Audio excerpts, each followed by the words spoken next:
Welcome to the Evolve, Move, Play podcast, where we bring you the most interesting and enlightening conversations around movement practice and how you can become the most heroic version of yourself through pursuing movement that's relevant to your nature. This is a podcast that's going to feature some of the top movers in the world, some of the most amazing movement thinkers, and people from fields that are related to movement as far afield as evolutionary theory, strength and conditioning, and everything in between. So if you're interested in movement, please stick around. And if you like our work and want to support it, please consider supporting us on Patreon, because this podcast is completely listener supported. We don't want to take any advertising. We don't want to interrupt your experience of watching the show. So what really helps us get the best thinkers on, have the time to put these together, have the best quality for you guys as far as audio and video, is your support. So please consider supporting us and enjoy the rest of the show. Hey guys, our guest this week is Jackie Wu. Jackie Wu is an amazing friend of mine in the fitness industry. We met at a seminar we were doing in Chatsworth Park in Los Angeles, where we were teaching, of course, movement in trees. And Jackie shared with me a story about how she'd actually broken her back and helped heal herself through movement in trees. So, by the way, I was really intrigued by who she was and what she built for herself in the movement industry. She was somebody who was an absolute joy to have at the workshop. She just moved really well. She had amazing enthusiasm, and she was very knowledgeable. And by the end of the weekend, she was helping me figure out some health problems that I was suffering with at that time. And so we've stayed in touch over the years, and always really looked forward to chances to work together or get to know each other better. And I think that she has just an immense amount to share. She presented at the Embodiment Conference that I helped host last year, and did a whole section on using play in therapy, which I thought was absolutely wonderful, and really took some of the best ideas that we've been pushing forward with Evolve and Play into a context that we haven't worked in within therapy. And that was incredibly intriguing to me. And I just really wanted to get Jackie on the show and share her insights with you. I think you guys will get a ton out of it. So if you didn't know, we now have a new support model for the Evolve and Play podcast. We are now offering a Podcast Plus membership, which gives you access to live calls with us and being able to ask questions to me and the speaker after the podcast is complete. So check out the link in the description and make sure to join us for that. We have online dedicated forums as well, and I'll be doing Q&As based on all of the stuff covered in the podcast over a given month, each month. So tons of interesting stuff for you guys if you join us. And of course, this is a listener-supported podcast, so doing that helps us keep bringing amazing guests on and keep getting this edited and out to you guys. So without further ado, Jackie Wu. Jackie, welcome to the Evolve, Move, Play podcast. It's a pleasure to get the chance to speak with you. Thank you so much. This is really exciting. It's an honor to be on the podcast. Thanks so much for the invitation. Yeah, absolutely. So you and I met at a seminar that I was teaching in Chatsworth Park. And over the course of that seminar, you told me you had healed a broken back through tree climbing. So that was a story I had never heard before. So let's start there. How did you heal your back with tree climbing? Okay, so very quick background story on the back. I broke it. I found out later, actually, it was broken in two different spots. But the first break, the one that I knew about was just on the L2. It was a burst fracture. So that part of the spine, instead of looking like a square block, now looks like a wedge of cheese.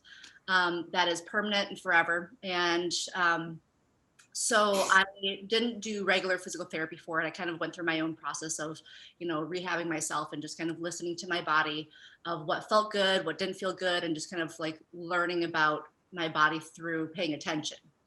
And later on, as my body was able to withstand just normal daily activities like walking and sitting and doing a plank for more than 10 seconds, that kind of thing. I started getting more into my regular life, which was all about play. And I'm the kind of person who I've never been able to sit still. I've never been able to, just kind of like see a rock and not climb it. If I see something that's off the ground, I want to jump on it, that kind of thing. And so tree climbing, I found just like naturally, like it just kind of came to me naturally, right? Because it's something that's off the ground and it looks like fun. So I decided that I would try to climb it one day. And I had never really tree climbed before that because I had this fear of heights. And the tree climbing thing was a little scary for me. So I started to get into the tree climbing, and I realized that climbing trees makes you really, really pay attention to how your body moves, what it wants to do, what it doesn't want to do, fears, and different limitations. And the cool thing about climbing trees is that it's always going to be different. Like, you can do as many box squats or box jumps and deadlifts and whatever as you want. You can get really strong, but it's always going to be the same, right? And yes, you can get stupid strong like that, but it's always going to be the same. And so you hear a lot of performance lifters, strain their back from picking up their keys or tying their shoes because they're not used to the different movements and the different demands of the body. And so something that I love about tree climbing that really helped with my back, and actually I use tree climbing for other things too. Like I hurt my knee a couple of years ago, and tree climbing again was a big part of that healing process as well. But the reactional portion of the tree climbing, because you have to not only pay attention, but you have to use your natural reaction to, balance yourself and catch yourself and grab and, all these different things to respond to the tree. That actually improves your rate of healing, and it actually strengthens the neural connection between the brain and the body, and in turn strengthens the overall joint or the body or whatever you're trying to strengthen with that, because you're using more sensory with it, a lot more sensory input with it. So it's not just like doing the same movement over and over again. You're actually paying attention. You're using all your senses, really, right? You're using your vision, you're using your hearing, right? In case you hear something like kind of cracking, fine touch, right? In case something starts to fall a little bit or whatnot, and also grip. I'm not using taste or anything, but you're using a little bit of everything, right? And that really actually does help with therapy and strengthening the body in all sorts of ways. So that was a fun way for me to strengthen my back and also my knee quite a bit. So, and then also the fact that tree climbing is super fun, and you can do so many different things in a tree. Like everything that you do on a ground, you can also do in the tree, right? You just have to be a little bit more creative. So that kept my interest. I've never really been one for all the repetitive, boring stuff. I can't even count to 10 sometimes.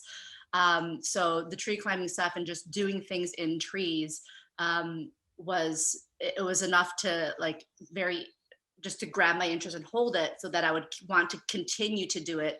And just even the aspect of wanting to do something, that strengthens your body as well. So yeah, you're talking about sort of motivational drive, which is really key, and I think it's something that's really forgotten in the therapy context a lot, right? Yeah, what's the problem in therapy is the problem of compliance. And then another thing that getting the sensory integrated with the motor, right, in a better way, so you get stronger, total integration of the system. I've thought a lot about the same things in relationship to tree climbing, and the idea that, for one thing, it's just a really rich environment. In the therapy world, there's this talk about like, how do we create enriched environments, proprioceptively enriched environments, in order to improve therapeutic outcomes. So there's not a more proprioceptively enriched environment than moving around in a tree. absolutely. Sensorily rich environment.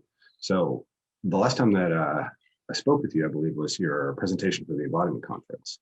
And you were talking about play there in the context of therapy.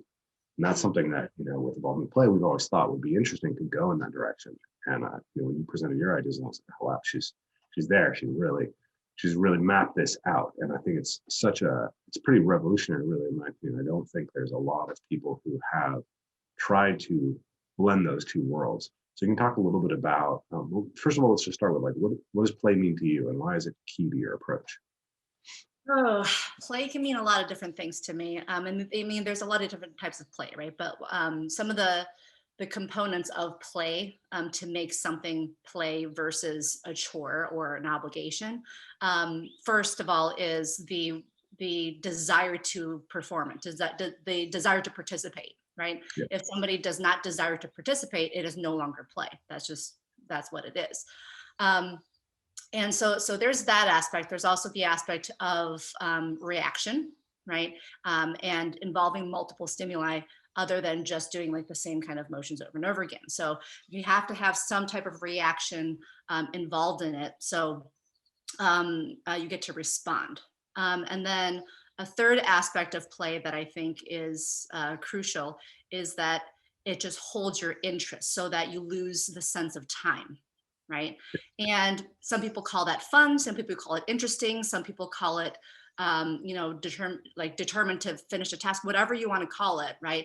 But the whole thing is that it captures your attention enough so that you want to continue to be involved with it. Okay. Yeah.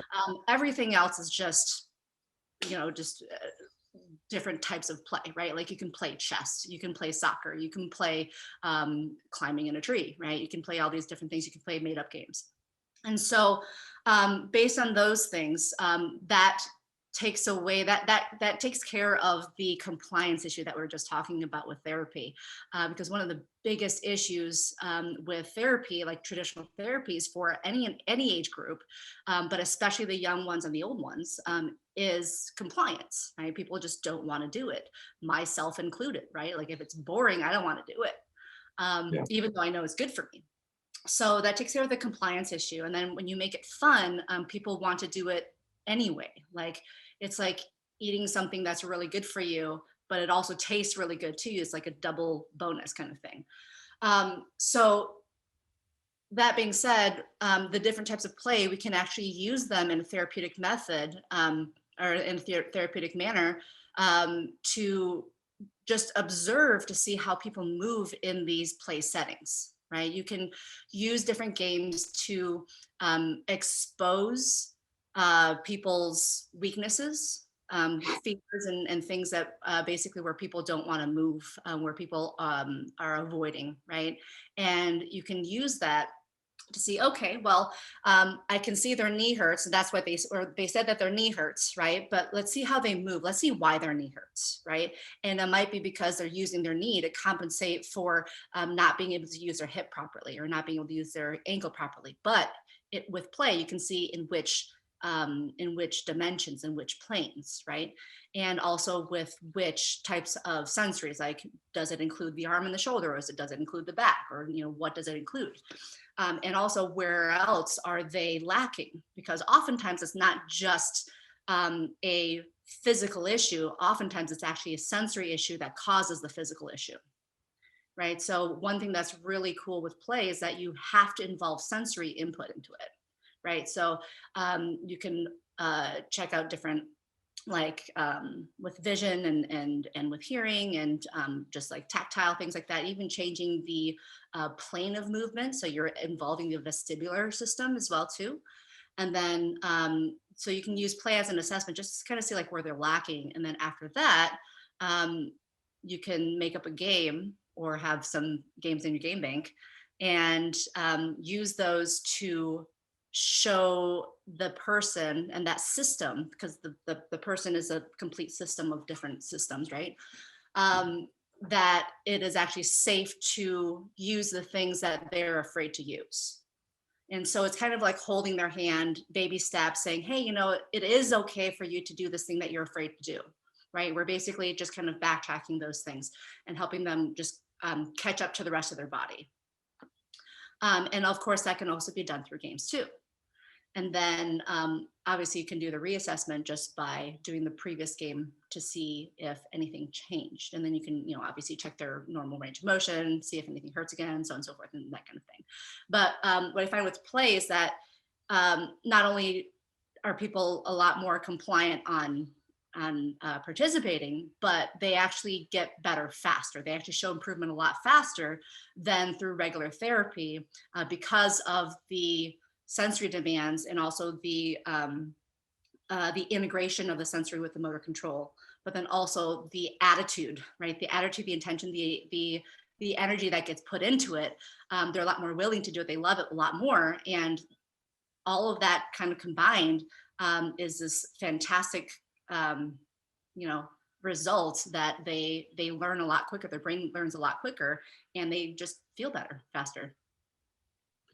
So playing the devil's advocate just a little bit, like I'm imagining if you're a traditional therapist, you listen to this, you might be thinking, isn't this a little bit chaotic, right? Like how do you, you're trying to be very precise in the prescription of the type of loading that you're giving to a specific tissue at a specific time, within the cycle of an injury recovery, for instance. And if we introduce a game, then we potentially introduce too much chaos to that system where we might overstress a potential injury and put our client in danger. Yes, that's when it's really important to be able to recognize when is too much stress, how much is too much stress, and how to recognize those symptoms of that. And I actually teach that in my Therapeutic course of like how to recognize if something is too much, or actually when sometimes it's too little stress as well, because the brain actually learns better when there's a little bit of danger involved, when there's a little bit of threat, but not too much. So if we can actually kind of hack the nervous system by adding a little bit of stress to the system or a little bit of threat to the system to help it learn faster. But we can also recognize when it's too much stress, and then we have to take away some threat and just add more safety. Yeah, it's interesting. Yeah, there are definitely components to that. I've had a little bit of a lower back injury that's been bothering me recently. I heard it many years ago. I was doing a 12-foot front flip drop, and my lower back hyperextended on the landing. And I don't know, I never got it MRI'd or anything because I don't think those things are actually that diagnostic, and they wouldn't have changed what I did. So I suspect I herniated a disc, but I've worked on it and recovered, but it pops up every once in a while. And I suspect a lot of times it's just kind of the lowest,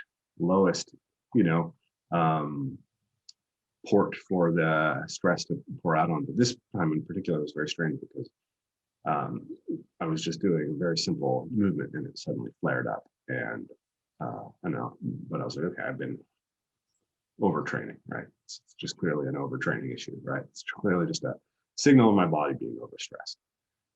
But anyways, I was out training, and I was in Seattle. I moved to Bellingham recently, which is an hour and a half from Seattle, and so I was out in Seattle training with my friends there, and the trees are like my favorite trees and stuff.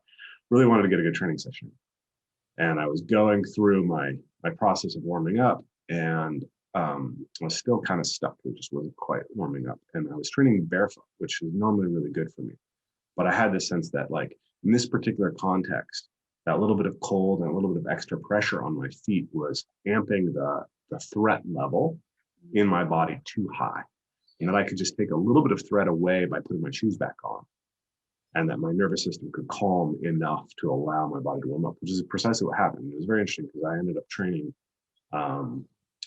for 3 hours, and I did a lot of front flips, which are the movement that is most potentially irritating for my back.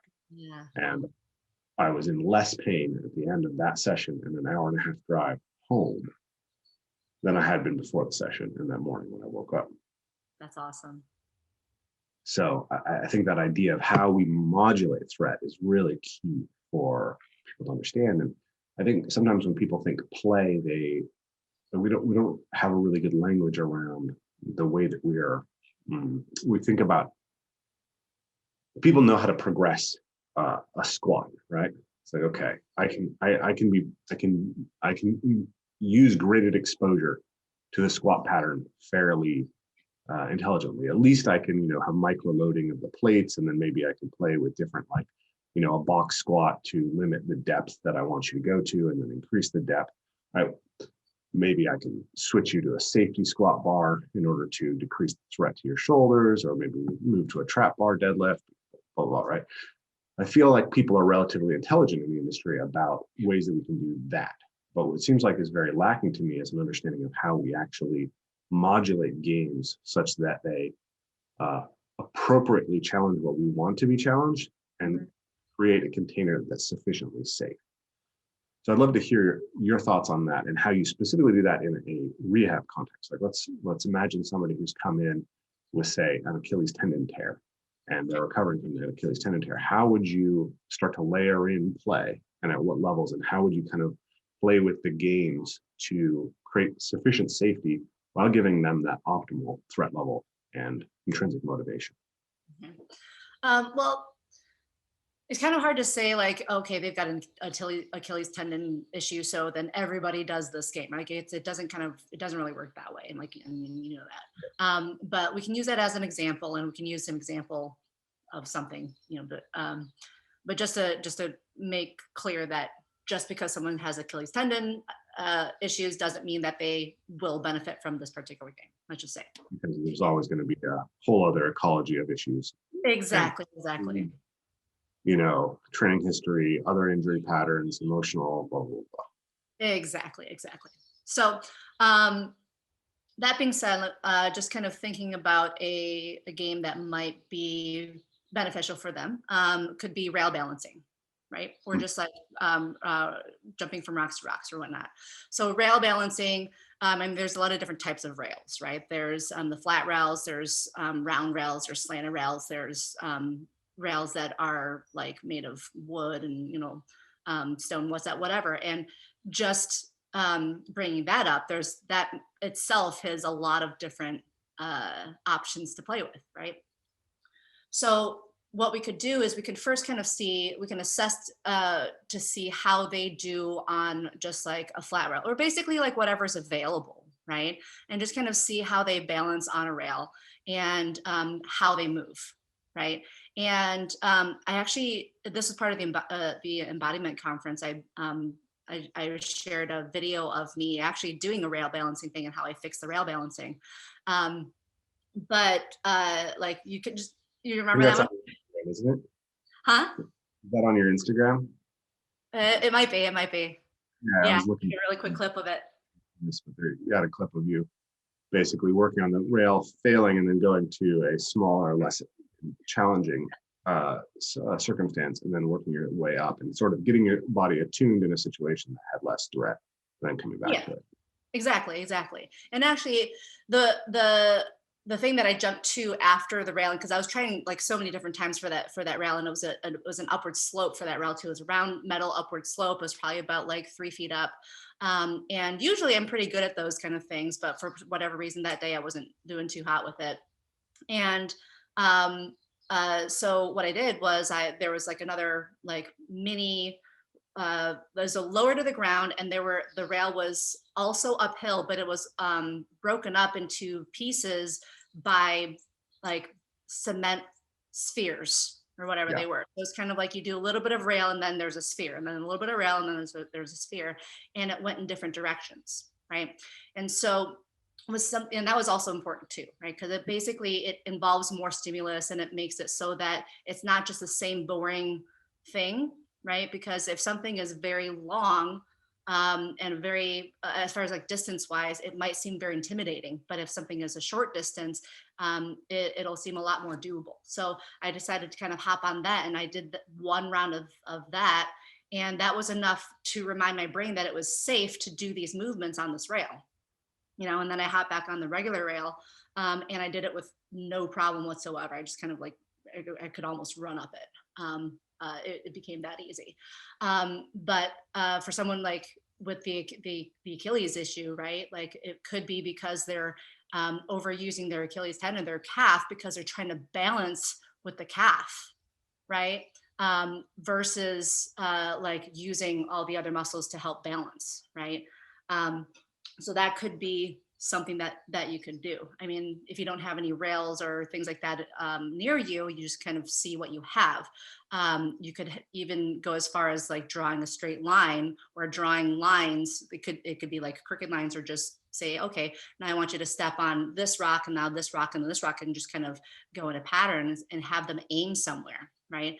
And that would actually be a reduce of threat because there's no height involved with it, right? Yep. So you kind of reduce the threat by lowering them closer to the ground. They don't have to worry about falling, but they can still worry, or they can still focus on the balancing and the different stimulus and trying to get their foot and their body in a place stable enough, if that makes sense, and balancing, right? Hot lava is also another fun game to play. So like if you're in a gym type setting or whatnot, you can place different objects around, or even just, at home or in the backyard, just play hot lava. That's also a really great one too. But yeah, so like different ways to add threat, remove threat. If they wanted to increase the amount of threat for that particular rail game, you could do the rail going backwards, right? You can do it crawling.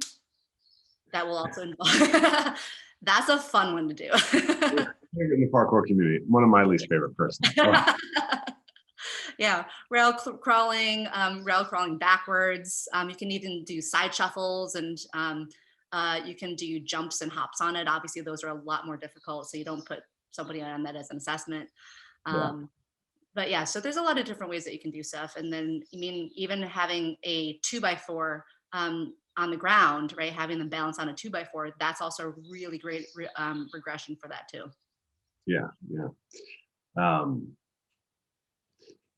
I feel like we need to do the all usual caveats, right? Like obviously, if you have torn your Achilles tendon, talk to a medical professional, make sure you're getting a proper assessment of this. Don't just take this advice and try to run with it.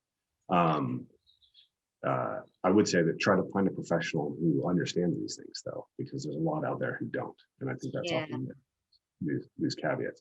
But I wanted to share a little bit of my own experience because I think it's a little bit potentially an interesting thing. So I tore my Achilles tendon in 2010, and it was the end of July, and so I think I'm trying to remember. I think it was like 3 weeks where I was pretty much just not supposed to load it in any way at all, and then I was dorsiflexing it, and I think quite much before I was told that I should, I started standing on it, right? And just trying to load it without getting a strong contraction. I would have my hands, I'd have my other foot like supporting me. And then what I did was I started going to the lake, and I would get into the lake, and I would at first just try to stand on that leg underwater. And that's an interesting example of modulating the threat, because there's very low forces involved, but there's a lot of instability. Yes. Right. So I'm getting a stimulus, and then as it improved, I started doing a lot of jumping underwater and then running underwater. And this is highly not recommended. But as far as tapping into that play, I was flipping off the dock into the water, right? Of course. So I was doing, gainers and Websters, because they're one-legged flips into the water, to stay attuned to my body and to be able to capture that thing. That was very motivating to me. And that was able to sort of give me a sense that I wasn't trapped in this injury in the way that I could have been. But yeah, careful, caution with that. But yeah, that's an example of how that's another tool that you can use to modulate threat and to be able to modulate your loading, and also add another sensory stimulus, right? When you're in water, you're getting a huge amount of quite interesting sensory stimulation. Definitely. I actually just made an Instagram post yesterday about standing in the ocean for therapy, and like it's fantastic. I love water therapy. The more natural the water, the better, because it's got more stuff going on in it. Yeah. I love going to just trying to stand in a, like, where you might be body surfing and getting the currents hitting you and smashing you. I remember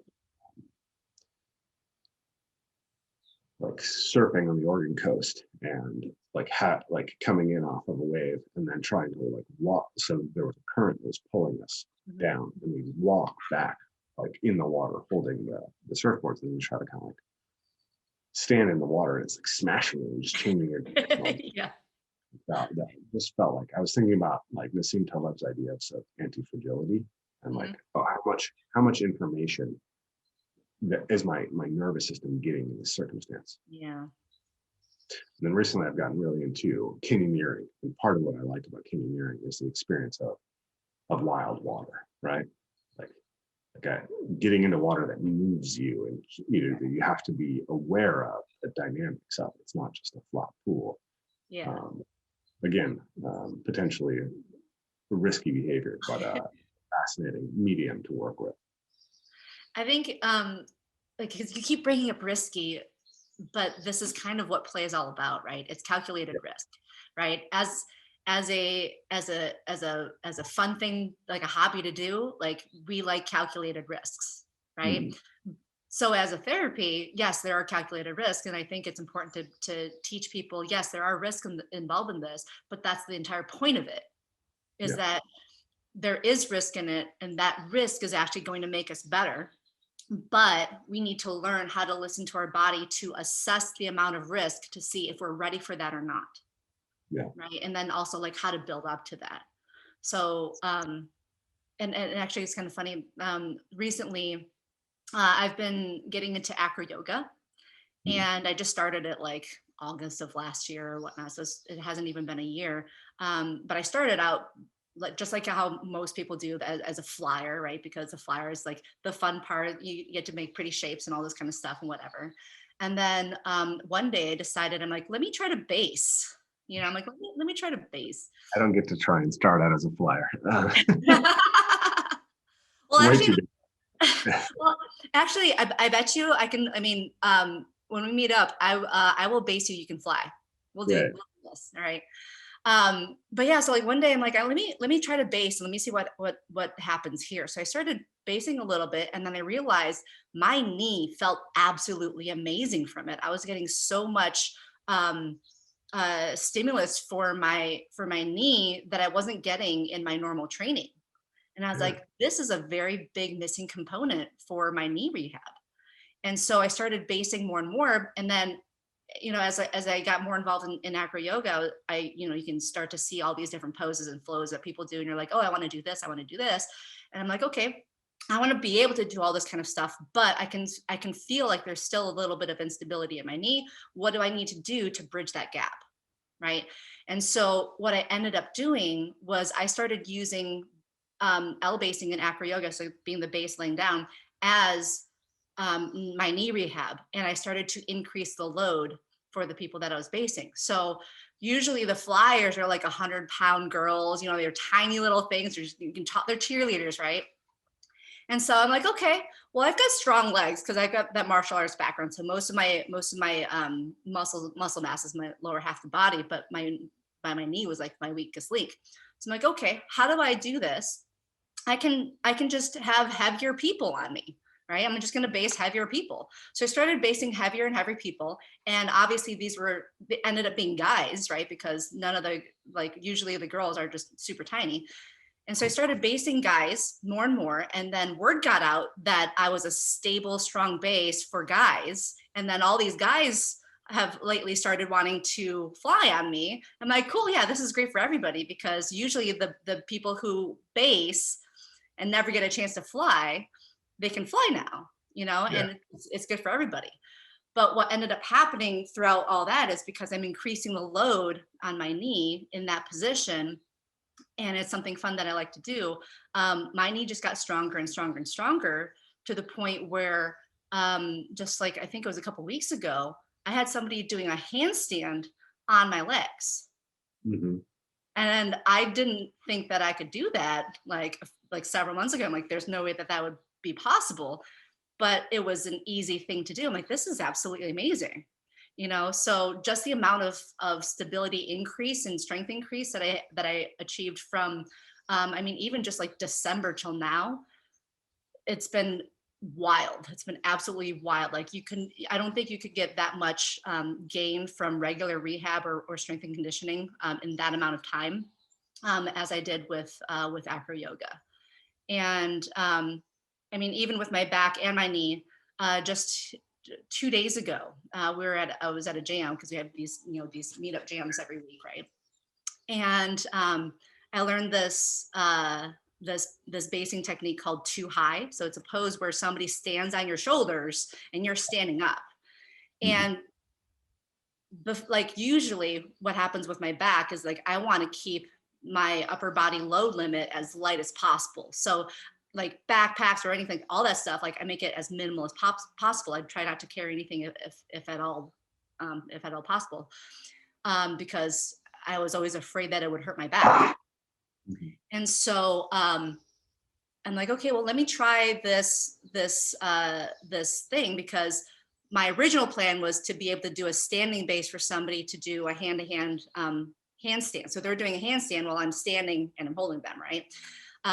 And there's not a lot of lady bases, they call them lady bases. There's not a lot of lady bases that will do that because they don't have the strength, right? And they don't have the stability for it. I'm like, I think I can do that. So part of my bridging that gap was to make sure that I can take the load axially. And so I was, having people stand on my hands, on my shoulders and on my hands while I was in a half kneeling position to just kind of like get used to them, they get used to me, that kind of thing. And then someone saw me, they're like, hey, can I stand on your shoulders and do this too high thing? I'm like, yeah, let's try it. Like, let's try it. And she was like just under 100 pounds. I'm like, oh, this actually doesn't feel bad. This actually is pretty good. And then I tried somebody else and she ended up being 145 pounds. I'm like, this is doable. And then someone came up to me and he's like, can I stand on you and juggle? I'm like, maybe. How much do you weigh? And so he's like 155 pounds. But I mean, he's a juggler, he's slack lines, and does unicycle flaming juggle stuff, right? Like, he's amazing. So I'm like, okay, I trust you. So he climbed on top, he started juggling, and this is actually pretty cool. Like, I feel great, doing this. And then there was another guy who's 6'3", 175 pounds. He's like, can I get up there? Like, kind of as a joke, but also not, And I'm like, I just put this other guy on me who's 155 pounds and was juggling. I'm like, I'm sure that you can come up there. So he got up there and I'm like, I'm doing this. Like, this is actually really cool. It was a very big milestone for me, because I had so much fear in my head for the last decade about axial loading. And then here I am standing in grass with the 6'3", 175 pound dude on my shoulders. And we're hanging out there for a while, and I was actually able to do some of this stuff, like just standing on one leg. And I was standing on the leg that had the injured knee. So I'm like one leg balancing on the injured knee with people like axial loaded on my shoulders. I'm like, this is absolutely amazing. Like, I feel incredible.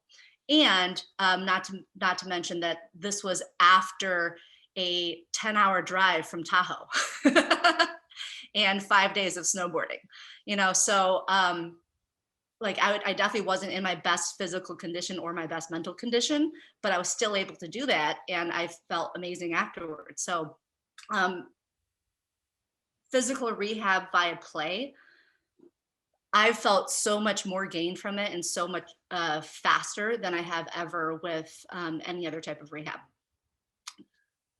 So I see kind of two things there. One is that when you're engaged in play, you're actually getting a more diverse stimulus to the nerves, right? Yes. And then the other aspect is that your motivational state is very different, right? You mentioned the idea that play is something that you do because it's enjoyable in the moment. I was introduced to this term by my friend John Vicky, who talks about autotelic, right? The goal of the exercise is the exercise itself. So you can be in there doing a knee exercise for your knee, which may be low motivationally, right? Not engage a very high kind of aroused motivational state, but it's targeted. Or you can do this basing thing, and you're getting a lot of stimulation to the knee, but also you're having a lot of fun. And so I'm curious how you see that. The simple version of the question is like, how do you see the balance between these two things? But I'm curious to how you think about the emotional component versus physical component, and how you look at helping people address both components within therapy, let's say.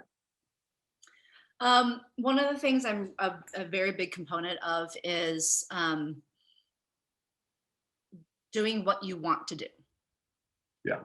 And also, like, if you don't feel good doing something, don't do it. If you feel like something is off, don't do it.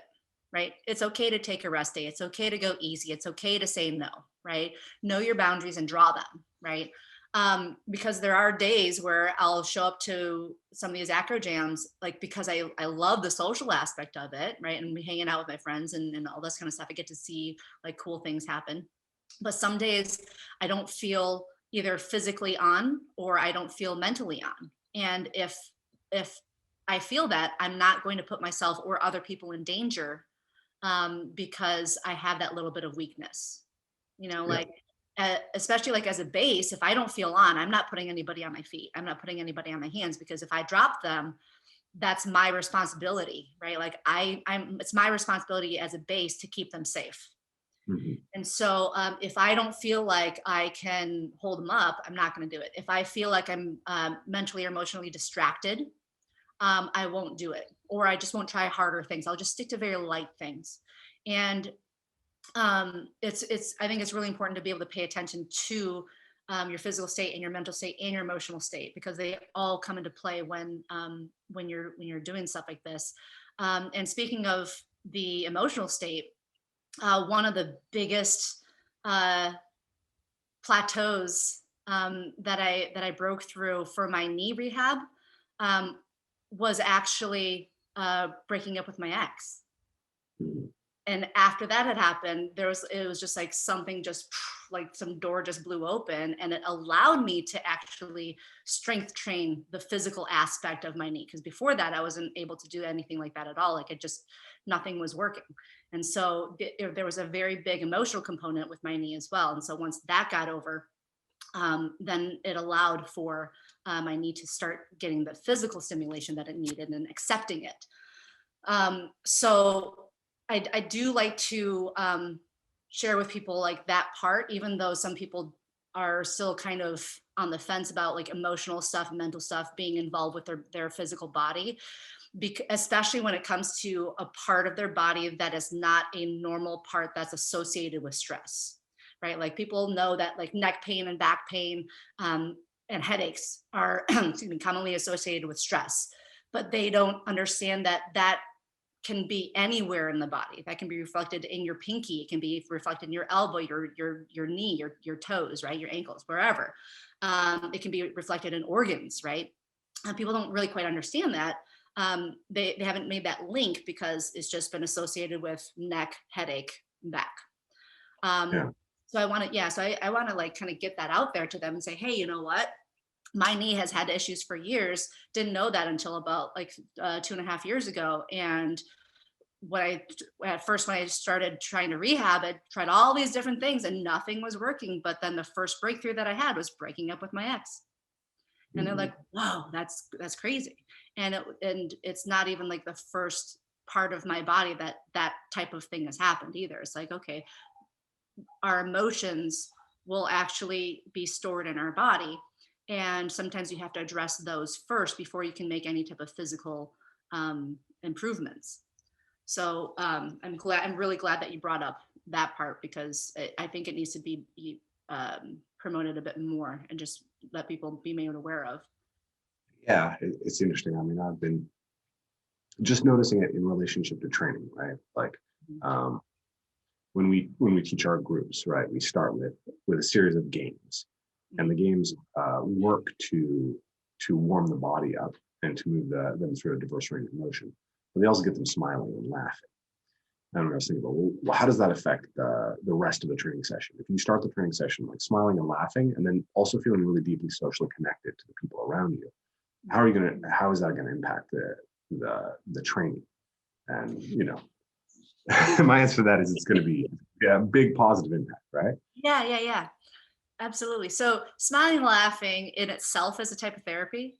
Yeah. It elevates your mood, it changes your energy, and like, some people don't believe in the whole energy stuff. They think it's all woo woo and whatnot, and it doesn't really affect the body, but it really does. And so Right. even Yeah, like even if you're not in the mood to smile, if you just fake a smile and just force yourself to smile and look at yourself in the mirror for like 5 seconds, like that will change your day right there, right? I mean, you think about passing by a stranger when you're walking down the street and they smile at you, right? And or even not smile at you, you just see them smiling. The smiles are contagious and they change everything. So um allowing someone to smile during their therapy, right, is so important because it lightens up their entire body, their entire being, right? And when you're more light, you're more playful, you get to move around more, you're less stiff, and you just being that allows your body to move better. It's kind of like how like breathing and the relaxation stuff and the cold baths and all that kind of stuff that people are doing right now as a trend to try to calm themselves down and get all the stress out, because it's the stress tension that's holding you tight, which is making you not be able to move well, right? So instead of so instead of like, going to cold baths and stuff, I mean, there's obviously other benefits to cold baths and that kind of thing, but like instead of like doing all that, why don't we just combine it all into play? Um so having like telling people to smile is one thing, right? Because like let's just say you're doing a set of like push-ups or whatever, right? Someone's miserable and you're the trainer and you say, oh, you should smile when you do this, give me a pretty smile, right? Because they know the impact of a smile, because it it tricks them into having fun. But when you don't have to trick somebody into having fun, where they're actually having fun, it's a lot more complete, it's a lot more whole, it's a lot more impactful. And then also it relaxes them emotionally too, because a lot of times when they're injured and they come see you for therapy, they're already stressed and they're worried and they're anxious and depressed or whatever they are. And just to get them in a comfortable position where they can relax and just like be mentally and emotionally free from the constraints of the injury stress, like mental one and emotional. Sometimes that's it. Like I've seen multiple people where they have chronic injuries because they keep stressing about it. It's the stress of the injury that makes the injury chronic. Like it could have been gone a long time ago, but they just keep stressing it and thinking about it, and then they mentally bring it back. If that makes any sense. Yeah, no, absolutely. I believe that one thing that I've sort of formulated over the years is this idea that every injury is a psychological injury, and that you can heal the tissues, and if the psychological injury remains, then you're still injured. And so a lot of people are carrying a map in their body, a map in their mind of themselves as an injured person, and it's continuing to limit them, and continuing to send them signals of pain and discomfort in their body. You have to let go of that. But I have this little epiphany that I was thinking about why I feel like this conversation around emotion in the training environment and how we progress and improve athletes feels very cutting edge and a little bit almost a little bit scary to open up. Like, I know you're friends with Perry Nicholson, and I was listening to Perry on a podcast, and he was saying, that like lymph is really high on his list of things that we're going to look at when there's dysfunction. And it's like, the top of the pyramid is emotions, but I don't want to talk about that, right? Because here it was his idea.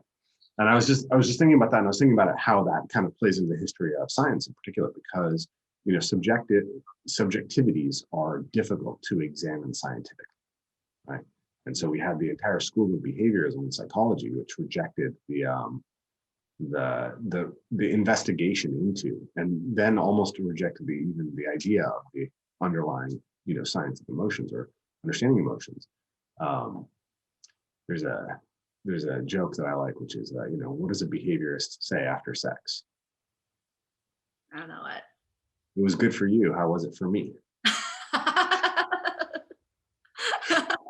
Okay.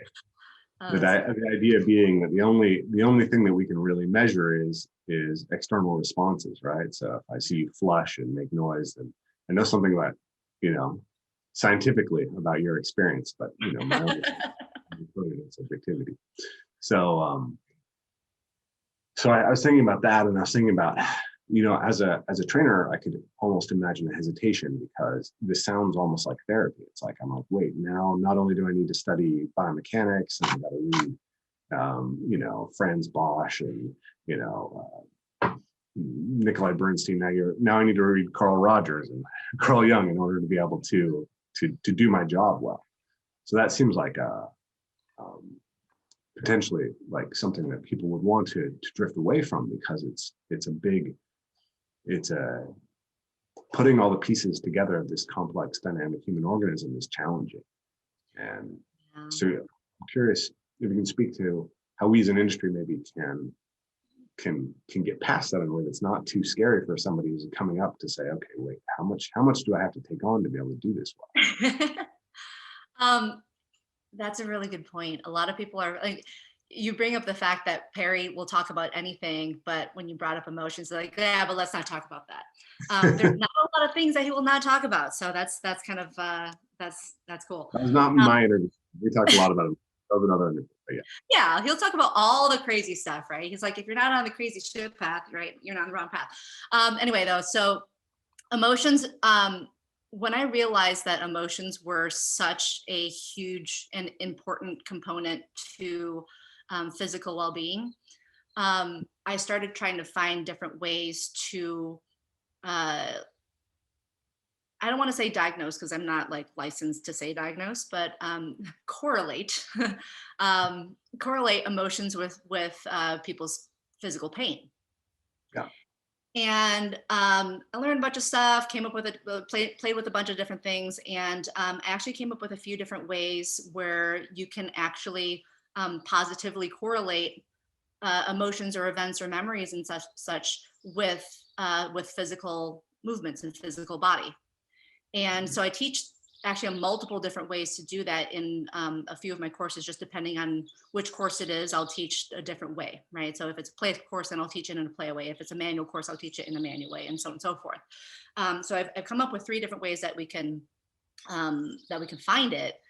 And the cool thing, another cool thing about it, because I think the whole thing's just really cool. Another cool thing about it is that because we're not like, I'm not licensed to be like a psychotherapist or a psychiatrist or anything like that. So I am not legally allowed to ask about people's problems and help them with their problems and all that kind of stuff.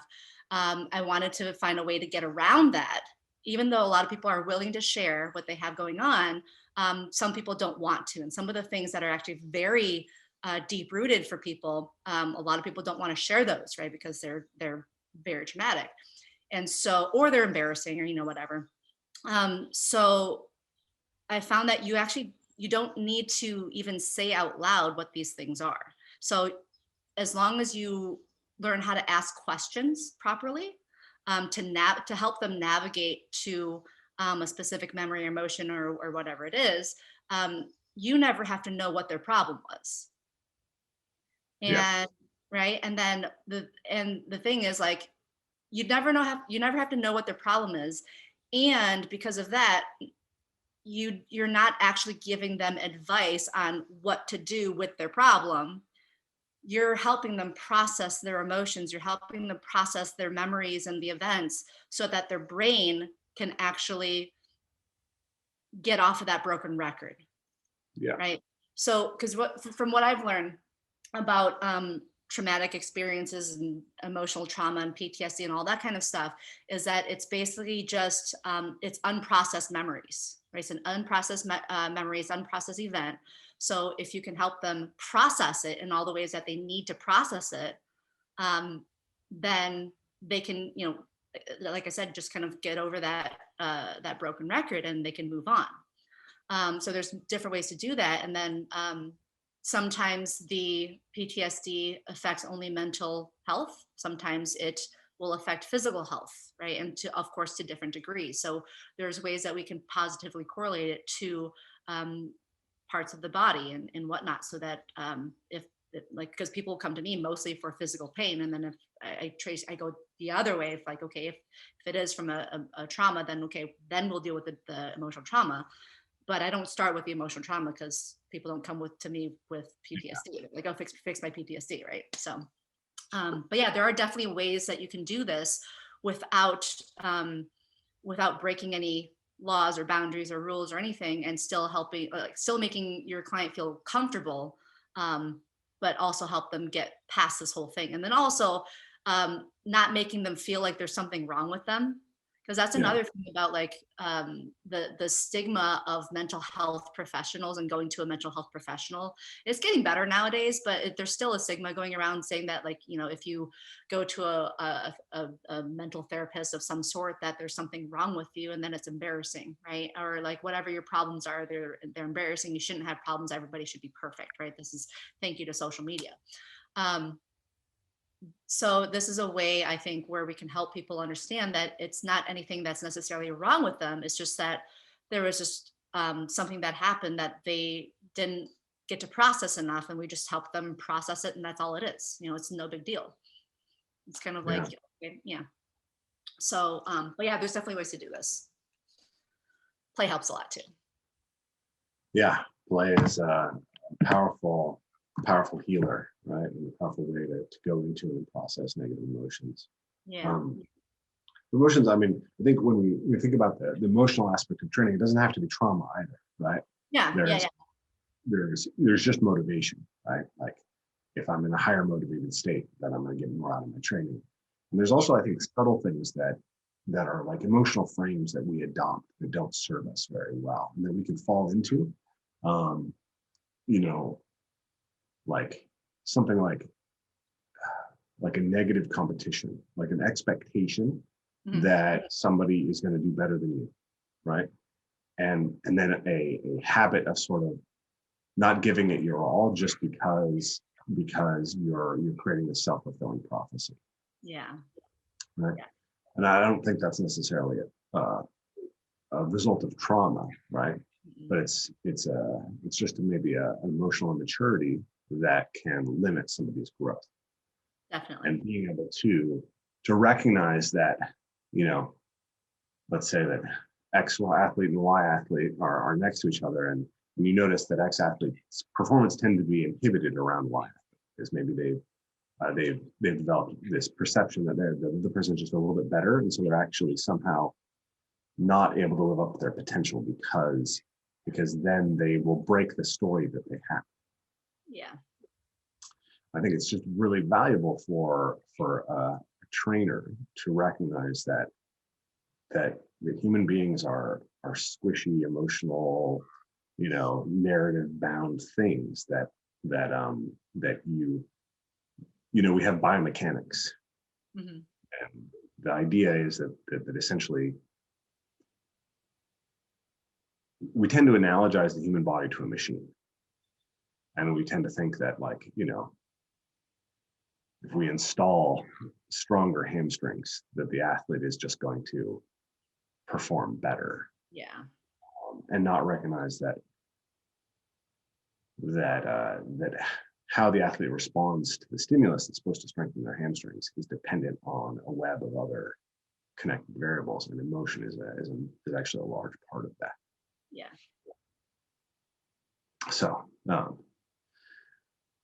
that brings me to another subject that I wanted to get into with you a little bit. Like the most recent conversation we had on social media was about recovery, and actually I'm curious about the role of emotion in recovery. But I figured it'd be interesting to get your take on how we can understand recovery for athletes better in general, because I remember I've had issues with autoimmune conditions since I was a teenager. Right? I have my vitiligo, and then my 20s I developed IBS, and I've always been chronically sore from training, right? And no amount of training seems to get me regularly out of soreness. And then when I don't train for a period of time, I get sore from not training. I get stagnant. So like occasionally I'm less sore. But I'm always sore. And, you know, this is a big limiter for athletes, right? Is, you know, not being able to feel comfortable in your body and move. Yeah. And so that's something you were talking to me about after the first week of the seminar. I was like, here's some of the ways that you can supplement and support yourself. So I was just curious to have you talk a little bit about your work in that area and how you see um, what are athletes missing in the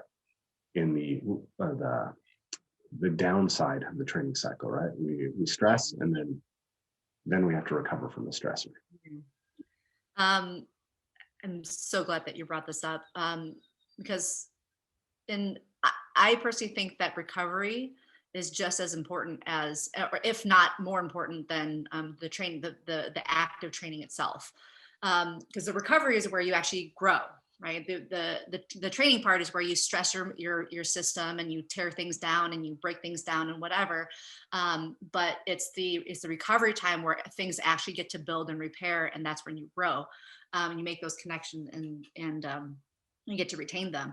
If you train too much and you don't let yourself get that rest time, then you actually end up deteriorating. You're like past that top part of the bell curve, right? And so there's so many different components to recovery that some people get intimidated by it. But if you just kind of like add a little bit here, add a little bit there, it's not so intimidating. But another part of it, just like training, is that it's very customized. It's very individualized for each person, depending on what you need. And also part of what you need is like, it depends on what kind of training that you do and how your body responds to that training. Right. So for example, part of my training is I actually have hired a good friend of mine who I trust to write my programs and do like a regular like strength training thing or whatever for me, like twice a week. And he's somebody that I trust. And, yes, I could write these programs myself and do these myself too, but I don't want the mental stress of doing it. And I just want someone to hold my hand and say, do these things. I'm going to stand here and watch you while you do them, Yeah. And that's just what I need. But the types of workouts that he gives me to do are very neurologically demanding, meaning that they hit all my blind spots. Right. They're really good. They hit my blind spots. And oftentimes after these workouts, I need a nap. Like I feel like zonked out. I need a nap. And so somebody else could be doing these same workout and they could feel totally fine after it. And somebody else could do the same workout and they would feel really physically sore from it. And so it really depends on like what your response to your activity was. Right. So sleep, I think, is a huge thing, right? And I know you've been optimizing your sleep a lot, but like sleep is a huge thing that takes a lot of attention to kind of like see what you need, how much you need, what your environment needs to be. Like for me, I prefer to sleep in a dark room. I like whenever I travel, I always carry electrical tape with me because I like tape up all the little like the lights from like the TV and the whatever. I start unplugging things and I bring a hair clip to clip up the curtains and all that kind of stuff. So I like to sleep in a dark room with no noise, and then like I have a whole like pillow fort set up, in my bed. So I'm all like in this little burrito taco thing. Like it's great. Right. And I wrote a blog about it, or there's a video on it. It's called the pillow box. And actually that helps me be in like the most comfortable position where my joints are nice and aligned and, I get a really good sleep. But also like how much the amount of sleep that you get, what time of day or what time in the day that you sleep and what time do you wake up? Are you consistent with it? Like some people are better with a consistent, like, let's just say 8 hours of sleep, right? It doesn't matter when they go to bed, doesn't matter when they wake up. They just need those 8 hours. Some people are better with consistent time. So go to bed at 10, wake up at 6. Some people are better with going to bed at a consistent time. Some people are better with waking up at a consistent time. Right. And it just depends on what you need. And it does take a bit of experimentation for that. There's also, like how much or like what to eat, how close to bedtime that you eat and hydrate and all that kind of stuff. The light, how much lighting you get, what kind of lighting you get, what kind of exposure to visual light that you get. Like if you're reading it on a Kindle versus reading a book, reading under like a bright light versus a dim light, et cetera, et cetera. Like there's so many different things. Temperature as well too, for some people. Also, if you have a partner, if you're sleeping next to them, sometimes the partner is the thing that is preventing you from good sleep. There's a lot of different reasons for that, right? There's, obviously if they snore or whatnot, or if they move around, or if just their energy of being too close to you, that can disrupt your sleep as well too. I could go on for a long time just on the whole sleep thing. And then there's, that's because that's not even mentioning like what time of year it is and what latitude you are. But then there's also like, we were talking about the supplementations, right? The supplementations will be more of like the physiological demands of what you might need from the recovery. Like for you, I suggested, I believe, like magnesium and maybe like some silicone and different types of collagen. Like right now, collagen's a big hit for a lot of people. They're just like buying collagen, whatever it is, but they need to see what types of collagen that they need, because there's a lot of different types. And I take specific type for, my knee recovery, to help my knee recover. And just to help support that. The silicone also helps with the knee as well too. Some people might need other supplementations. It really depends. And another thing with the supplements is that just because you need it now doesn't mean you'll need it tomorrow. And that's probably the hardest thing about supplementation is realizing and understanding that your needs and demands for today will change tomorrow, next week, next month, next year. Just because you might need collagen for this whole month because you're training hard doesn't mean you're going to need it the month after. So you don't need to like go and buy, a whole big old bulk bag of it and do an Amazon subscription, right? So you want to pay attention to what you're doing with your body and what it might need. And sometimes for a lot of people, they might need help with this, right? And there's different ways to test for this. But usually you need somebody else to help you with it, unless you're very in tune with your body. And this does take a lot of like, you gotta work on that. So there's the supplements, there's light exposure and nature exposure, right? I kind of categorize that into two different things, because light exposure is one thing, because there's different types of light. Just even sunlight, there's different types of light frequencies. If you're getting like early morning sun versus afternoon sun versus like sundown sun, they all do different things for you. Like if I've gotten sunburnt, like I got sunburnt, I have cheeks now, right? I got sunburnt going on this last snowboarding trip. We snowboarded for 5 days straight, but it was like 50, 60 degrees each day. So we're just going out in t-shirts. So I get the reflection of the light from the snow and get sunburnt. One of the best recoveries for sunburn, other than the normal, like drink water and sleep and, aloe and all that kind of stuff, is to get evening sun. Like the sun, like the couple hours before the sun goes down, go hang out with the sunset. That's some of the best stuff that you can get, which sounds contradictory for some people, thinking, oh, you got sunburnt, so you should have less sun. No, get the right type of sun. Yeah, the wavelength when you get there. Absolutely. But then there's also like exposure to nature, right? So exposure to nature, and I wrote this on my last Instagram post, and we were just talking about, like, obviously there's like the physical, different various types of physical stimulation and physiological stimulation with it. But then the nature also has a ton of negative ions, which will help balance out and ground you. And because the stuff that we do to our bodies is all mostly positive ion stuff. And just to make it simple, right? It's positive ion stuff. So if we want to walk around with a lot of positive ions, that kind of destroys our body a bit. So we need the negative ions to help balance us out. So like in Japan, they have like forest bathing. I mean, that's everywhere, right? You go forest bathing, you go walk in the ocean. Like people are always, talking about how surfers are so like chilled and laid back and, all that kind of stuff. A big part of it is because they spend so much time in the ocean, right? They're always in nature. People who go on hikes a lot, right? People who are in the mountains or whatnot, like they're exposing themselves to a lot of nature. So that's a huge thing to incorporate into just kind of like your regular routine. If you don't live in nature, drive to nature, like it's worth it, right? There's also like the regular grounding type stuff. Like, so for example, I live in a house where it's solar powered, right? And so solar powered means that yes, I'm getting free electricity, but this whole house is like this giant battery. So I'm living in a giant battery, which is not good for me, right? So even though I have a lot of time outside, doing my normal play stuff, I know that when I'm sleeping, that's when I get the biggest bang for my buck for recovery.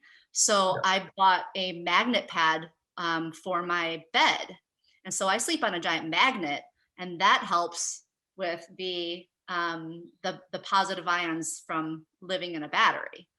And also my car is like, I mean, it's a 2017, so it's got like these different, it's battery up run, right? So, and especially now with people buying Teslas and things like that, you're sitting on top of the battery. Like you need to help, like get some of that stuff out. So that's a really important thing to do. Also with like diet and nutrition, right? A lot of people are eating things that are including like protein shakes and stuff like that. They're not good for your omega balance. And so that's why people are big proponents of, taking omega-3, take fish oil, take this, take that. And you don't necessarily need it, but some people do, right? And you can have too much omega-3. You can have too much fish oil, right? And so there's actually a way that I learned from Dr. Jack Kruse like a long time ago about how to check using your physiology to see how your omega-3 ratios are. So it's your omega-3 to omega-6 and 9s. And it's supposed to be a 1-to-1 ratio, like a 1 omega-3 to 1 omega-6/9. But now with the way that food is produced in these days, the average American is at like 1 in 50, which is really bad, right? And so that's a big cause of systemic inflammation, right? So there's a way that Dr. Jack Kruse mentioned about how you can check your ratios without getting a test, is you go into cold water, right? You go into cold water, you stay in it. You don't have to be completely submerged, right? But you just like go into cold water. It can be like thighs in or whatnot. And you look at your skin. You look at your skin, and if it turns white, that's not good. That means your omegas are off. That means you need to start, cutting out the junk food, start increasing omega-3, start exercising more, to take better care of yourself, basically, right? Because it means that your body's going into hypothermia. It's taking away the resources to keep your limbs warm. It's bringing it to your core center because it's on survival mode, right? If your skin turns red, that's a good sign. That means that your body's having a normal response to cold stimulus. It's trying to keep your body warm. Is this while you're in the water or once you're out of the water? Well, when you're in the water. And it doesn't need to be ice cold, right? You can do this just with like any type of like relatively cold water, like even when you're standing in the river, and you just kind of notice to see like how your skin turns. And like it doesn't need to be up to your neck in ice or anything, but you can if you want to do the whole Wim Hof thing. But there's benefits to doing prolonged cold exposure. That's better for your physiology, and it's not just for the stress part. Like you can also work on the stress part because it's a mental exercise as well. I was doing cold baths, like 1 hour cold baths 3 times a week for about a year to just experiment on myself to see like what would happen. And you learn a lot of stuff that way. So by experimenting on yourself, because everybody is an N=1, right? Just because it works for me doesn't mean it's going to work for you. So with recovery, there's so many different things that work for so many different people, but you just have to see what kind of works for you. There's also like the different type of light exposures and the frequency well, I should just say frequency exposure, because frequency includes light and sound and even like magnets and all that kind of stuff. Like it includes all of that. Um, and even with sound, there's different frequencies that are very healing. Are you allergic to cats by chance? No, I don't really have any allergies that I know of. Okay. You might even want to experiment like being around a cat more, because the cat's purr is a frequency. So I think it's between like 25 and 100 something, like hertz or something. I forgot exactly what it is, but the frequency of a cat's purr has actually been scientifically found to help people heal. Interesting. Yeah. So you might want to get a cat. I have an Alaskan Malamute Husky mix. She's very interested in eating cats. My daughter wants a cat, but okay. Yeah, that may not work out. Maybe just like go to predator in the house who yeah. cats. Maybe just go to the animal shelter once a week. My dad has a lot of cats around his house, so I can definitely go hang out with the cats there. Yeah. So there's all those different types of things, and there's also like, I mean, they're coming out with different technologies of things that will emit certain energies and whatnot. There's crystals. I mean, if you want to go that route, and oils, and there's so many different things out there. What I'm doing right now is I'm very disciplined around when I go to bed and when I wake up. Pretty well disciplined, and I'm generally off my screen by 9 p.m. and then I try to be in bed around 10, and then I read in bed, and I have a bedside lamp, so the light is coming from down low instead of up above, and it's relatively dim light. I've been listening to Andrew Huberman's podcast, which I highly recommend. So I've also been trying to get, the moment I wake up, after I make my coffee, go sit outside and, stare towards the east, or, as much as I can. And then I also try to watch at least some of the sunset every night. It's cool because where I live, I can see Bellingham Bay and Lummi Island and the sun setting over Lummi Island, so I can climb up a tree and watch the sunset behind the island. It's pretty good. So I'm doing that, and I think those are pretty key. Is that early light exposure and that late light exposure are particularly valuable, and then controlling the amount of light that you're taking in later in the evening. Those have been the big things that I've been focused on personally. So while we're on cold and light, I want to ask you two more controversial questions. I'm curious if you have an opinion about this. I haven't looked into the details on this stuff enough, but to have an opinion, but I'm curious if you have an opinion. There's two things. One is specifically maybe for male clients who are trying to optimize their hormonal ratios. There's this idea that cold exposure can drive testosterone production, and also infrared exposure specifically to the testes has been something that's been proposed by Ben Greenfield. I'm curious if you think there's any legs to these ideas or not. Theoretically, I think there are, because let's just say human body as a whole, right? If you're able to benefit from cold exposure or infrared light, just in general, it means that there's something in you that is not up to par, right? Okay. And that's kind of I would say, I think it's safe to say every human being on this planet right now is not up to par of what we're supposed to. Like even the Schumann resonance right now, which is the frequency of the earth, it's at a much it's a much higher frequency than what it's supposed to be, right? So everything's kind of off kilter right now. So if any part of you can benefit from either cold therapy or infrared therapy, then if you make it more targeted, of course it's going to boost whatever you want it to boost. We're not necessarily whatever you want it to boost, but bring it up to what it's supposed to be. Ice your balls and infrared your balls. Yeah, exactly. Ice your balls and then just and then heat them up with some infrared. I have a friend Uh, who Go ahead. Go ahead. I was gonna say, like, I have a friend who he would, because this is when he used to work at a gym that had this a rooftop that was just empty in Orange County, and he would just, like, at the lunchtime, he would just go up there, just strip naked and just like uh infrared his all of his stuff up there with nobody watching. But he said, I mean, he claimed that it helped him a lot with everything. So, like, he was, I mean, he used light therapy a lot for himself. So it helped him with a lot of the issues that he was having. So yeah, theoretically it makes sense. Yeah. So with cold exposure, so I do cold exposure, been a little bit less consistent, but I live next to a lake. So I can walk over to the lake and get in the lake, and it's quite cold still.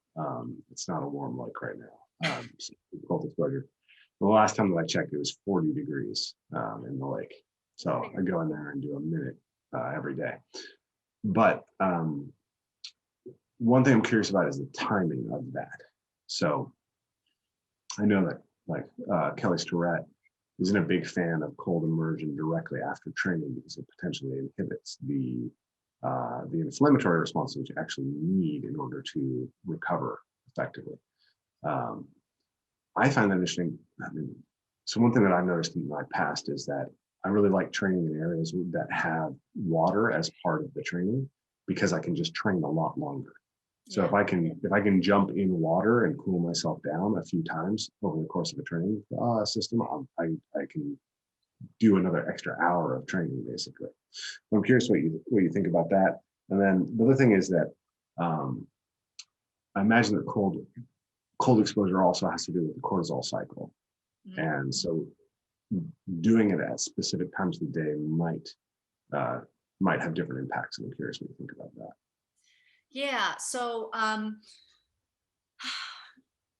cold exposure after training, first of all, right? So I think it's going to be depending on, like, a lot of different factors, right? Like, how hot is the air, right? Like, how hot is it where you are when you're training? How hot are you? What kind of training did you do? What is your body going through? Does it need the amount? It's basically, does it need the amount of inflammatory response that you got from the workout? Mm-hmm. Right? Like, if you're looking for hypertrophy, you need the inflammatory response, right? You need to tear things down so you can build things up and that sort of thing. If you are recovering from an injury, right, and things are trying to rebuild, you may not want that much inflammatory response, because if you have too much of it, it's going to cause that swelling and it's going to make you feel worse. So you might want to, regulate it a little bit with some cold therapy, right? And then for some things, like, you don't want any inflammatory response at all, so you just kind of jump in. And usually those kind of things, it's just because it's too hot outside and you're overheating, and then you want to rapidly cool yourself down. Cooling the blood. Yeah, exactly. You're just, it's temperature regulation at that point. I like your idea of incorporating water with your workouts, because then you kind of get the best of both worlds. Like the first thing that came to my mind as a really great workout was, like, cliff jumping, right? Because you have to climb up climb up and run up the cliff, get to the good spot, get yourself hyped up, and then you do this really cool thing and you flip or whatever, you land in this water, you get your breathing exercises in all at the same time. And it's a very good mental stimulation. And then, you get the cold water, you have to swim back to shore and do it all over again. And just kind of, you get these natural breaks in there too. But I think cliff jumping is, like, one of the best things that you can do, just because of everything that's involved with it. Or, like, if you can hook a swing on, or like a rope onto a tree or something like that, and just do that as well too, and just jump into water, like, that's fantastic for you. Like, I'm getting excited for the retreat. Like, this is gonna be so much fun. I'm still scared of heights, but I'm still gonna do it. It's gonna be fun. And then, oh wait, what was the other question? It was cold. Cortisol cycle. So, like I find that cold exposure makes me very alert. And I'm wondering about, like, do you worry about kind of increasing alertness at the wrong times during the day? Like I would do cold exposure earlier in the morning, but it's too cold still in the morning. It's not fun. So I usually do it in the middle of the afternoon. And then I have like a little boost. It's actually really nice for that like 2 o'clock, 3 o'clock lull that we get in energy. Like I can go do my cold exposure right then, and like boom, the rest of the day goes really well for me. Yeah.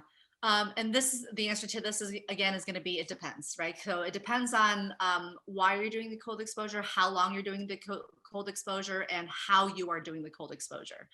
Also like the state of your body as well too. So for example, if your body is already tired, you're mentally tired, your body is tired, you actually need to actually take a recovery day kind of thing. You don't want to do cold exposure because your body's already in that like repair and rest mode.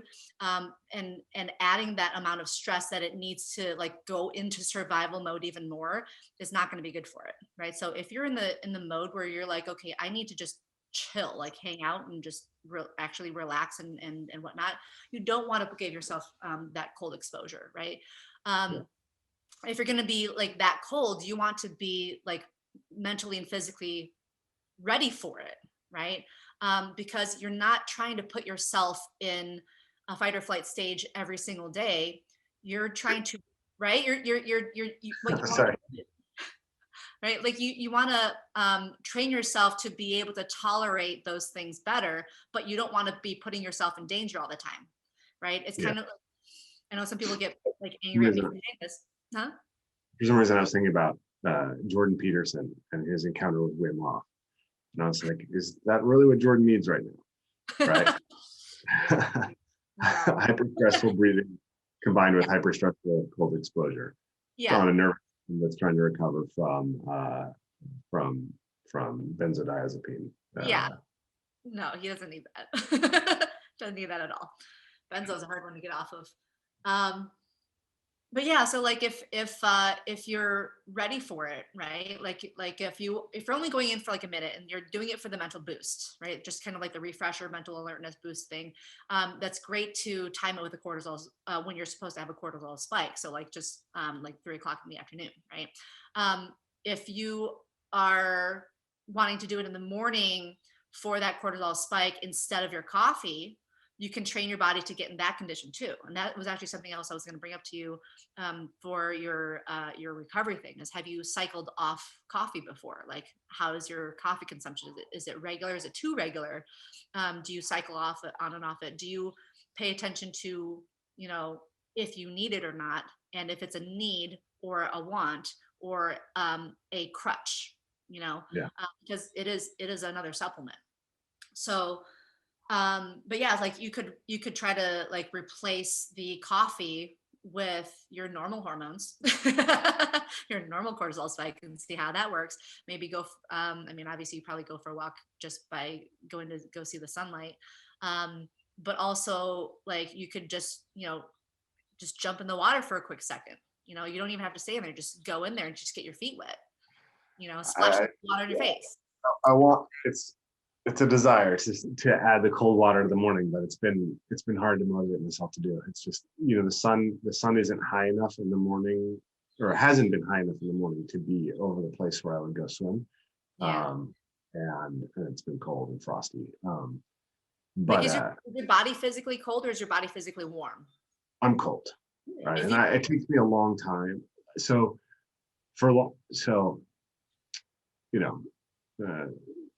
I don't want to get too deep into my own history of stuff, but like I did probably pretty excessive calorie cutting combined with extreme paleo combined with intermittent fasting around 2010. And my habitual body temperature dropped to about 96.8 degrees. Ooh. Okay. So that was not so good. So my habitual body temperature is good now, but it takes a long time still to come up in the morning. So I wake up and I feel cold for a while, and I don't get that sort of like, when I go train at 3 o'clock in the afternoon, my temperature is 98.6 or 98.4. It's fine now, but I haven't been testing this, but I suspect that it's not warming up real quick in the morning. I feel like I'm very slow in the morning to get warmed up. I don't drink I don't drink caffeine. I drink decaf coffee. I don't drink caffeinated coffee. So last year with the embodiment conference, that was the most insane project that I've ever taken on, along with all the work that I was doing for my own company. So I ended up working, I averaged probably a 65 an hour work week, plus training, plus being a dad for 3 from March through November, and had multiple 90-hour work weeks in there without a break. And I hit, so anyways, towards the end of it, I was cycling stimulants to keep myself functional. So I would do a week of caffeine followed by a week of nicotine gum, and I'd just go back and forth. But I was trying to make sure that I wasn't becoming too habituated to any one. And then at the end of that, I went off all of the stimulants over the Christmas break and just took myself completely off. And since then, I've only used decaf coffee. And then on training days, I'll have caffeinated coffee before training, and generally only once a week, just for the day that I want to have like the highest level of performance. So I'm trying to treat it as an ergogenic aid rather than a habitual part of my lifestyle. Good. Yeah. I find that that's also like really important too, because people will get habituated or either addicted or habituated or both with the caffeine and the nicotine, like any of those kind of stimulants, right? So that's good to see that you're not doing that. Yeah, and I haven't touched the nicotine gum since then. I don't really like the way that nicotine feels in the system. It was useful to survive, but it's not something that I like habitually. I think I've done it when hunting. Smoking a cigarette before hunting, like an American Spirit cigarette, as part of the hunting ritual, and that was really interesting. And I feel like there's specific places where you could do it, but it definitely feels like should be treated as a very rare, special thing.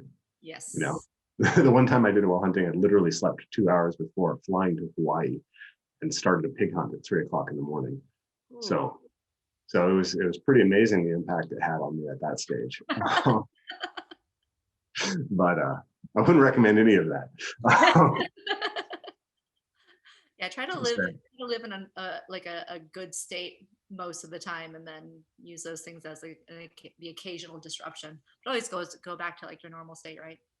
Yeah. You don't want to be habitually needing stimulants, right? Like there's a pretty famous crew in the movement world where they constantly talk about how much coffee they drink and how long the hours are that they train. It's like,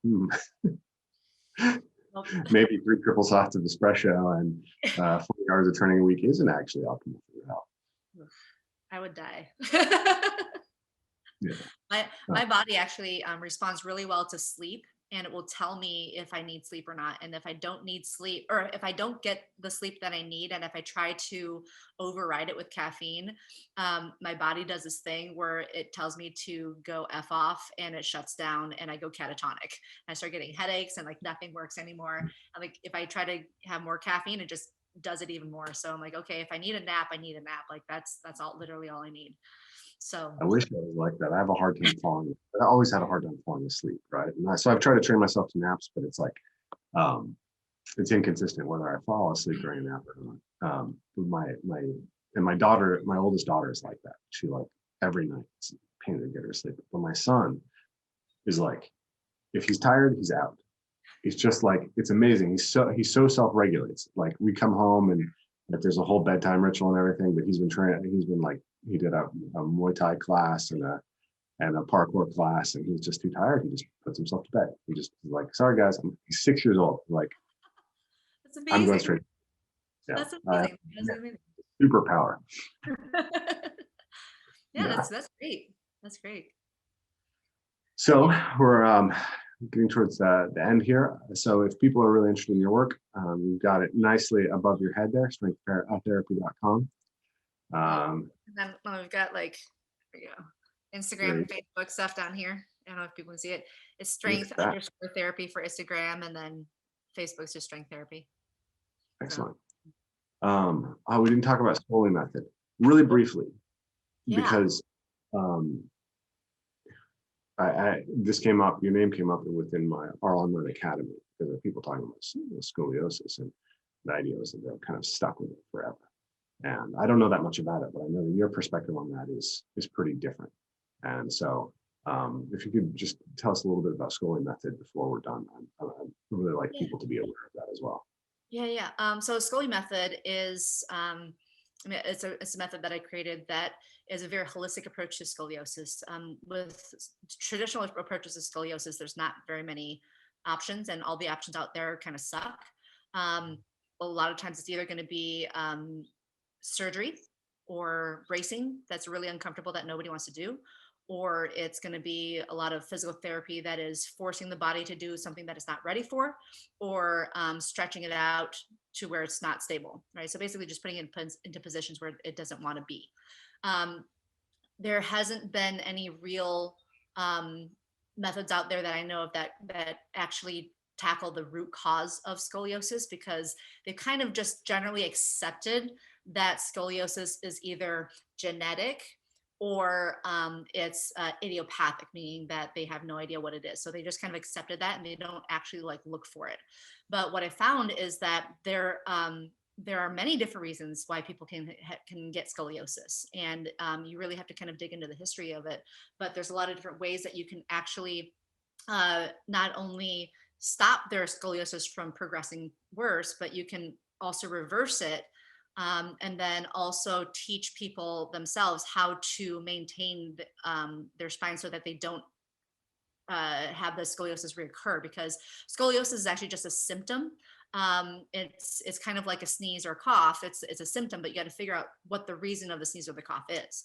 And so that person's body just decides to react to whatever stimulus it was, as with scoliosis, with their spine being curved.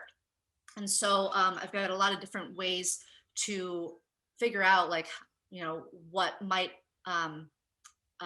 contribute to their scoliosis, and we can help people understand their scoliosis more and why their body's doing that thing, and then also how to reverse it, how to manage it, and so on and so forth. And I deal with a lot of a lot of the younger kids, right? So they're the teenagers and that sort of thing, but also with a lot of athletes. And one of the things with people who are active or athletes is that it's kind of like it's a double-edged sword, right? Because they've tried to keep their body as physically fit as they possibly can. But when it comes to reversing their scoliosis, we have to undo all the extra strengthening compensation that they've built over the years from the training to reverse the scoliosis. So that's actually harder to do than it is for someone who's been inactive with their scoliosis. So it's kind of a double-edged sword, but I try to tell people, hey, you know what, these are what your options are. This is what's going to happen. I'm never going to tell somebody that they have to stop their sport, because if someone were to tell that to me, I would go to somebody else, right? Which is what I have been doing. So I don't tell them that they have to stop their sport, but I tell them that if they're going to be continuing to do their sport, and their sport is actually something that is causing their scoliosis to worsen, I'll say, well, then you have to make the choice of, if you're going to do this, then you have to do this to basically balance it out, right? If you're going to eat burgers every day, you got to eat a salad every once in a while to kind of balance it out. And I use the example of Usain Bolt because he's, Olympic runner, right? He's got scoliosis, and he spends at least 3 hours every single day doing his rehab exercises to counter his scoliosis, because his running gives him scoliosis, because running around a track, you're always turning left. Yeah, always turning left. So he does 3 hours of work a day just because he's got the scoliosis, just so he can continue to run. And so when I bring up that example, my athletes typically understand, okay, cool. So you can still do your sport, but you also have to do this other thing, because this is how the sport is, or how your body's reacting to the sport. So there's a lot of different things that can contribute to somebody's scoliosis, and not a single case is the same as anybody else's. Like some people, it's because of a scar that they got on their forehead when they were 4, and it just turned into scoliosis, and then you just work on the scar and the whole scoliosis is gone, right? But of course, you have to treat the symptoms of the scoliosis afterwards too. Sometimes it's also like an internal cause of the scoliosis. Like, let's just say, for example, IBS, right? If you have like some type of digestive issue, colitis or whatever, sometimes that can turn into scoliosis. But, and there's a whole bunch of stuff. So in that course itself, we teach a lot of different assessment tools and also a lot of different treatment tools. And also emotional stuff too, because the emotional stuff is sometimes a big factor for scoliosis, especially with kids who got it when they're younger. So that's one of the courses that I teach that has a way to assess and treat emotional components in regards to the physical body.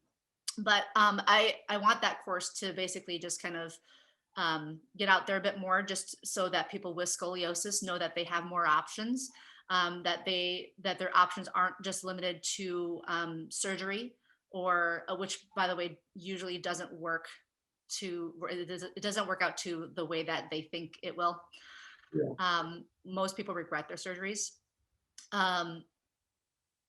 So I want people to know that there's more options that are better and are non-surgical that actually work, and that scoliosis is not a hardware issue to just kind of patch up and move.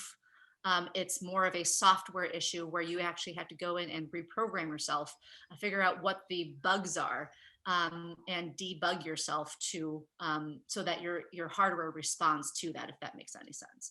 So so we figure out what the problems are, and then the body will readjust itself, almost if like magic. But yeah, there's so much out there that people don't understand about scoliosis. Like, I want it to be more of like an awareness, educational thing, to help people, like encourage people to do more research on it and experiment with it more, instead of just going to the same barbaric treatments that they have out there.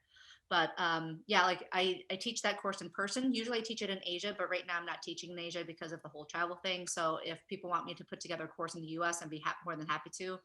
But otherwise, we have the course online, where they can take it online as well. It's taught in a language where anybody can learn from it. So you don't even need to know anatomy or biomechanics to understand the course and learn from the course. So I've had people who suffer from scoliosis, who have no medical background at all, take that course and watch that course, and they learn from it, and they can do a self-treat method that I also teach on the course as well too. So I teach practitioners how to treat patients, and I teach patients how to self-treat and self-manage and that sort of thing, because I want people to be more empowered to take care of their own bodies instead of being reliant and dependent on therapists. That's a wonderful message. I think understanding the software component of a lot of our movement and health and pain dysfunctions is a big theme that we've been talking about today, and just the leading edge of what's happening in the health and fitness space in a lot of ways. And I think you're doing amazing work in bringing these things and bringing the play to it, and the understanding of systems. So thank you very much, Jackie, and I look forward to more chances to communicate in the future, and I'm sure we'll be staying in touch better going forward. Definitely. This has been great. Thank you so much, Rafe. Yeah. Adios. Hey, you've reached the end of another Evolve, Move, Play podcast. If you enjoyed what you heard, if you want to be involved in the conversation, please consider joining us in our new membership subscription, so you can get access to question and answers with our live speakers once a month, question and answers with me once a month, and a dedicated forum to discuss everything going on the podcast, as well as a general discussion of movement on our general movement forums. If you're interested in that, make sure to check out the link below, get signed up, and join a part of our membership community. If you can't join our membership community right now, it's still always helpful if you can like, share, and subscribe, and even hit that bell and get notifications for upcoming Evolve, Move, Play podcasts. But adios for now, and we'll see you next time. Thanks, guys.